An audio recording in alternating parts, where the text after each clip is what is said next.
I ain't folding under pressure, I ain't switching for no hoe. I ain't talking to no cop and I ain't telling on my bros. Ain't no killer, but don't push me, fingers itching on that pole. What's good, YouTube? It's your boy Convection. I'm back here with another video. And guys, this is gonna be my first video in 2 days. And guys, I ain't gonna lie, that might not seem like a long time. It was 2 or 3 days. It might not seem like a long time to y'all, but when I don't upload for 2 or 3 days, it feels like I haven't uploaded a month. Like, I feel like I don't even know who y'all are anymore. I feel like y'all don't even know who I am anymore. But nah, really, I just been grinding. Trying to get back into school, into college. I've been busy doing a lot of stuff in solo challenges and Madden. I've just been doing other stuff, and the news haven't really been pretty dry anyway. But anyways, I'm gonna make a video today to let you guys know. I've been thinking about this for a couple of days of what do I see from the preseason and what positives have I learned from the preseason. Now, there's some negatives that I will save those for another video. But today I'm just gonna talk about the positives that I see from the preseason. 3 things in particular. All right, that I see that improved from last year. Get in the comment section, let me know what you guys think has improved from last year, what you guys are happy about in the preseason. Shout out to people who like this video before I even say the sentence. Let's get into it. So number 1, quarterback play. Quarterback play has improved drastically, okay? This is not a rocket science. I'm not breaking no news to y'all. We had Jay Cutler last season, okay? Bruh. All right, now listen. Ryan Tannehill has been playing pretty well. His completion percentage is really, really high. He barely throws incompletions at all, you know. Even though he hasn't gotten in the end zone, it really haven't been his fault. We've just ended up in tight predicaments where it's hard, where we had to get like a 3rd and long or something, in which case it's hard to get into the end zone. But I don't think us not getting to the end zone has been his fault. And Ryan Tannehill looks great, and this is also, and what makes him look even better is the fact that we had Jay Cutler at quarterback last season. Imagine this, man. Imagine you've been eating food with no seasoning for a whole year straight, alright? You've been eating chicken with no seasoning, you've been eating everything. All your food have no seasoning in it. For a year straight, all you just eat bland ass food. And then finally, somebody put a little bit of salt in it, and it tastes like the best thing you ever had.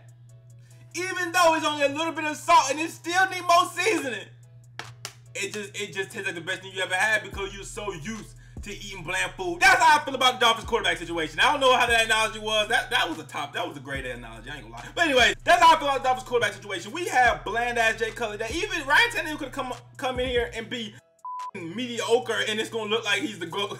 He's the GOAT after what we seen with Jay Cutler, after what we went through.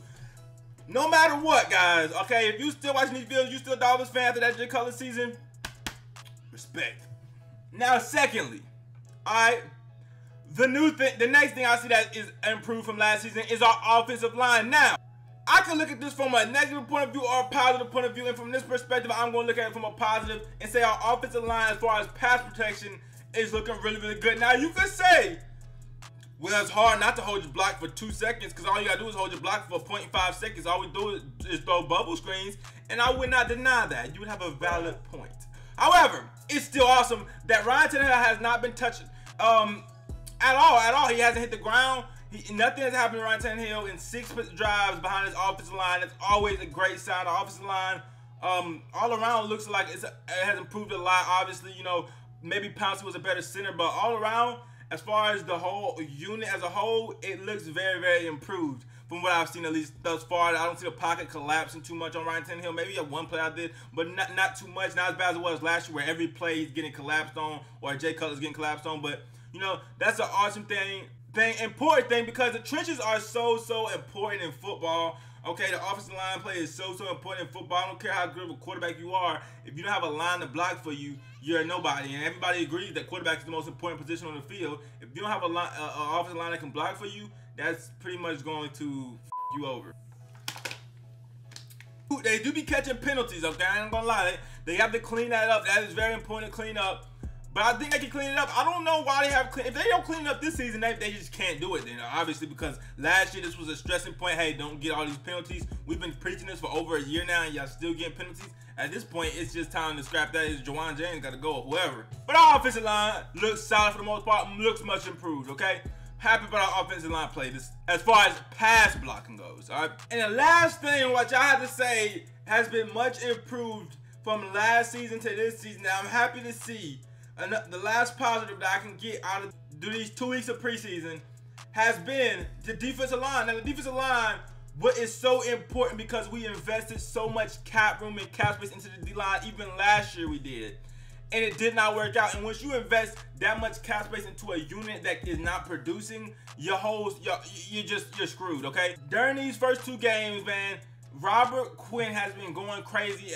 I know it's just preseason, but he's a improvement over Andre Branch, a big one. Cameron Wake's always been great. Cameron Wake's always been great. And in the defensive tackle position, I don't know how to do on run stopping. They're not bad pass rushers. Got you? They're not bad pass rushers. Run stopping is a whole nother ballgame. But as far as pass rushing on that D-line, it's all around improved thanks to Robert Quinn, who you're going to have to double team him or Cameron Wake. You got to pick one, and the other one's going to have one-on-one, and it's going to get scary for that other team. Robert Quinn, I think, might end up being our best pickup of this offseason. Even though when we signed him, I was like, oh, this man might be washed. I would say I was wrong about that, okay? I probably was wrong about Robert Quinn is looking amazing. How he gets around them edges. He looks like him. He looks like Cameron Wake, you know, and that's what we needed. That's what we was hoping for. That's why we kept bringing in Mario Williams or bringing in Andre Branch on him. We think we want that extra rush on that other side. Well, that's why we drafted Charles Harris. We needed another threat on that other side, and I think we got that now with Robert Quinn. And then the last thing, man, is the emergence of Xavier Howard, bro. That is one thing that I'm super excited about. Seeing him in action, actually seeing him lock down receivers. I know I heard about it in all the offseason in practice. I seen his potential last year when he shut down Tom Brady. And now he's really solidifying himself as a future top corner in this league. So that is amazing because he can shut down a whole side of the field. Now we just need the rest of our secondary to get in line. And our defense is going to be scary besides that linebacker unit, which you ain't going to talk about because it's supposed to be a positive video, all right? But yeah, Xavier Howard, much improved. I'm proud of him. And actually, I was thinking about getting a Dolphins jersey. I did not know who to get, and Xavier Howard, number 1 on my list. Guys, let's go wrap the video. Those are the things that I see on the preseason so far that I like. Those are the positive of the preseason, okay? Improvements of the preseason. Let me know what you guys think about that. Let me know what you guys think are improvements of the preseason that y'all have seen so far. Let me know if y'all want to see the negatives I've seen in the preseason so far video. If y'all want that video, you know what I'm saying? Don't get your pants in a bunch when I create it, okay? Because we know how y'all get, okay? Anyways, love you guys. Thank you guys for rocking with me. Like, comment, subscribe with a 5 or 6 count away. It's your boy K Flexing. I'm out. I remember I wanted for the quit so many times, but I knew this moment would come. Now it's my time. I gotta make up for all them nights that my mama cried. I'm going in, I'm putting